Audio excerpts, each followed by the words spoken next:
Pinagpapaliwanag ng LTFRB ang taxi sa Cebu na sobra umunong naningil ng pasahe sa isang K-pop idol. Nakatutok si Asina Imperial. 어쨌든 이제 300페소 정도 나온다는 걸 알고 있으니까 300바트 조금 넘게 부르면 일단 화내보자. Bago sumakay ng taxi, chinek na ni Tomorrow by Together o TXT member Choi Subin kung magkano ang pamasahe mula sa Mactan Cebu International Airport hanggang sa kanilang hotel. Ang lumabas daw na estimate, 300 pesos. Pero nang magtanong sila sa isang taxi driver, mas mataas ang singil nito. How much?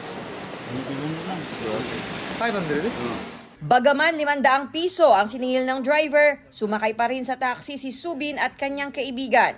Patuloy din ang pagkuha nila ng video habang nasa biyahe. Nagpaliwanag ang driver kung bakit mas mahal ang pamasahe. Because the gas is very expensive. Pagkatapos, humirit ng mas mataas na singil ang driver. So how much? It's okay for you, only 1,000. 1,000? Yeah. No, he just said like 500. Kalaunay napakiusapan nila ang driver na ibaba ulit sa 500 piso ang kanilang babayaran. 아니 사실 500페소도 비싸게 준 건데 그러니까. 여기서 1000페소를 불렀어요. Pero pagdating sa kanilang destinasyon, sinabi ni Subin na sinubukan ulit silang singilin ng driver ng 1,000 piso. Pero iginiit nilang 500 piso lang ang kanilang babayaran. Inisyuhan na ng LTFRB ng show cause order ang taxi operator para magpaliwanag.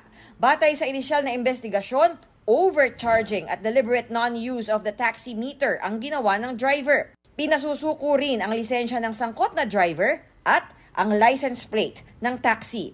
30 araw na suspendido ang taxi. Sa isang pahayag, sinabi ni LTFRB Chairperson Vigor Mendoza II na matibay na ebidensya ang nakuhang video. Dagdag pa niya, hindi ugali ng Pilipino ang ginawa ng driver. Huwag din anyang idahilan ng kahirapan dahil maraming Pilipino ang lumalaban ng patas. Sinusubukan pa naming kunan ng pahayag ang taxi driver. Nakatakda ang hearing sa April 21. Natunton ng GMA Regional TV ang taxi company sa Cebu City na may-ari ng unit na sinakyan ng K-pop idol. Ayon sa liaison officer nito, ikinalungkot nila ang insidente at magsasagawa ng sariling investigasyon. Ipatatawag ang driver para magpaliwanag. Tinutulungan din nila ang mga driver sa gitna ng pagmahal ng langis, tulad ng pagbaba ng renta at mas murang gasolina sa kanilang sariling dipo. Athena Imperial, nakatutok, 24 oras.